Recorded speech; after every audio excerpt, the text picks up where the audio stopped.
সে দিয়ে আমার হয় না। ভালোবাসা নিতেও পারে না, দিতেও পারে না। আমার অনেক কষ্ট হয়ে যায়। টাইম পাস করে চলে যায়। ইয়াং ছেলে, ওরা শুধু মজা লয়, সরলতার সুযোগ নিয়ে তারা অনেক কিছু বলে। আপনার এখন বয়স কত চলে? আমার এখন রানিং 22 চলতেছে। যদি প্রবাসে পাই কোনো ভালো ছেলে তাহলে বিয়ে বসবো, ভালো মন্দ সবকিছু শেয়ার করবো। ভালো লাগে তারপরে বিয়ে শাদী। হ্যাঁ, আমি যাবো। আপনার ছেলেটা? আমার ছেলে আমার মায়ের কাছে রেখে দিয়ে যাবো। একটা মনে অনেক কষ্ট আমার, নিজের টাকা দিয়ে এমবি ঢুকাই, আমি ফোন দিয়ে কথা বলি, একটু এমবি চাইলেও এমবি দেয় না। আমি আপনাদের পাশে থাকবো, ভালো মন্দ দুঃখ সুখের কথা সবকিছু শেয়ার করবো। আর আমি যদি গরিব। ওয়ালাইকুম আসসালাম। আসসালামু আলাইকুম। আলহামদুলিল্লাহ ভালো। আপনি ভালো আছেন? আলহামদুলিল্লাহ। কি নাম, কোথা থেকে আসছেন? আমার নাম মোসাম্মদ জেসমিন আক্তার, আমি গাজীপুর থেকে আসছি। গাজীপুর থেকে? জি। আপনি তো এর আগেও ক্যামেরাতে আসছিলেন, জি আসছিলাম। তো আবার পুনরায় কেন আসলেন?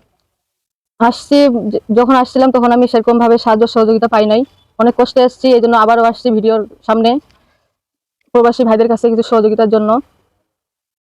তো এই প্রবাসী ভাইরা সহযোগিতা করবে ভালো কথা, কিন্তু আসলে আপনার মূল বিষয়টা কি নিয়ে এগুলো একটু প্রবাসী ভাইরা শুনবে, আপনি একটু বলেন। আমার একটা ছেলে আছে, 6 বছর বয়স। আমি স্প্রিং মিলে কাজ করি। আমি মাসে 8,000 টাকা বেতন পাই।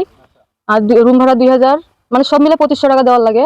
সে দিয়ে আমার হয় না, সংসারে অনেক কষ্ট হয়, চলতে খাইতে অনেক সমস্যা হয়।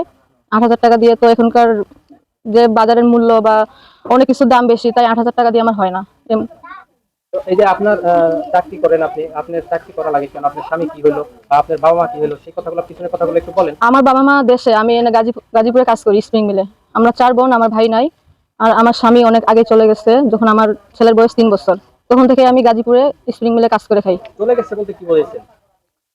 আপনার স্বামী যে চলে গেছে, চলে যাওয়াটা কি বুঝাইছেন? মারা গেছে বা ডিভোর্স দিয়ে চলে গেছে, না কোনটা? জি, ডিভোর্স হয়ে গেছে। ডিভোর্স হয়ে গেছে? জি। কেন ডিভোর্সটা হলো, কি কারণ?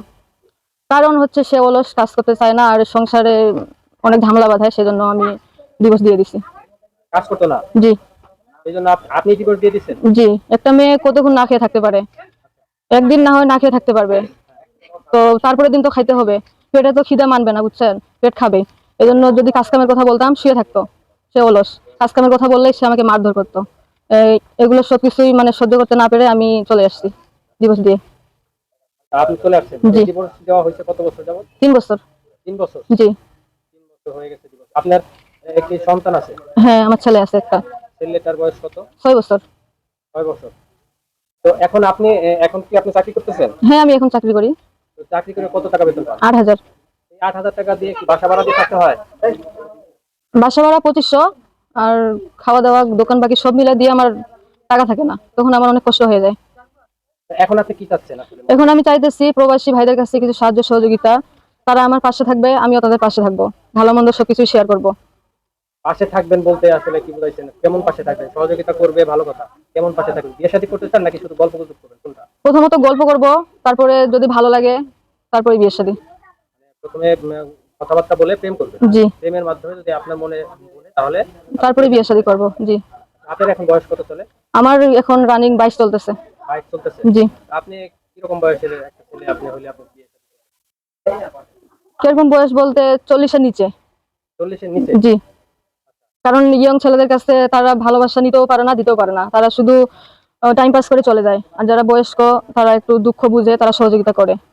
40 বছরের এটা তো বয়স আসলে বলা যায় না, কারণ এখনকার ইয়ং মেয়েরা দেখি বেশিরভাগ মেয়েরাই চায় বুড়া মানুষ। আপনি একটু অন্যরকম চাইলেন, এটার কারণটা কি? অন্যরকম বলতে কি, মানে ইয়ং ছেলেদের কাছে আমি প্রেম করতে চাই না, বয়স্কদের কাছে আমি সবকিছু শেয়ার করতে চাই। কেন, এটা কেন? বয়স্ক মানুষের কি আছে বলেন তো? বয়স্ক মানুষেরা একটা মনের দুঃখ বুঝে, মনের যে বেদনাটা সেটা বুঝে। আর যেগুলো ইয়াং ছেলে, ওরা শুধু মজা লয়, সরলতার সুযোগ নিয়ে তারা অনেক কিছু বলে। জি। তো এই যে আপনি এই যে চাকরি করেন, স্বামী নাই অনেকদিন যাবত, এর ভিতরে কোনো ছেলে আপনাকে বিয়ে প্রস্তাব দেয়নি? বিয়ের প্রস্তাব তো অনেকেই দিচ্ছে, কিন্তু আমি দেশে বিয়ে করবো না, এদেশের ছেলে ভালো না। যদি প্রবাসে পাই কোনো ভালো ছেলে তাহলে বিয়ে বসবো। আর দেশে বলতে কি, দেশে তো অনেক যৌতুক চায়। যৌতুক চায় 2-3 লাখ টাকা যৌতুক চায়, আর আমার বাবা তো গরিব, যৌতুক দিতে পারবে না। যদি